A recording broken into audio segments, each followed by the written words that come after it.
আর জয়শ্রীর birthday জন্য কিছু বানাতে গেলে আমি সব থেকে বেশি কনফিউজ থাকি। আমাদের কে হয় এই নিয়ে তো সকলের প্রচুর আগ্রহ। জিজ্ঞাসা করো জয়শ্রী কি আমাদের কাজের লোক? তাদের জন্য না একটাই উত্তর, জয়শ্রীদের অর্থনৈতিক অবস্থা আমাদের থেকে অনেক ভালো। চপস্টিক চল ভুল বলুন, জয়শ্রী সত্যিই কাজের লোক, তো আমাদের থেকে তো বেশিই কাজে তো থাকছে না এই রুম্পা এমসি।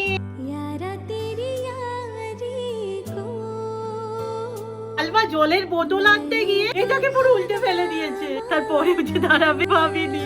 আমরা বাড়িতে নেই, পার্সেল এসেছে, জয়শ্রী একটু নিয়ে নিবি। কি রে এখনো পূজা নিয়েছিস? ওষুধ শেষ, একটু এনে দে না। আমি তো শুধু একটা কথাই বলি, সবার জীবনে একটা করে জয়শ্রী থাকুক। জয়শ্রী তখনের বার্থডে যখন আমরা ইউটিউবে আসিনি।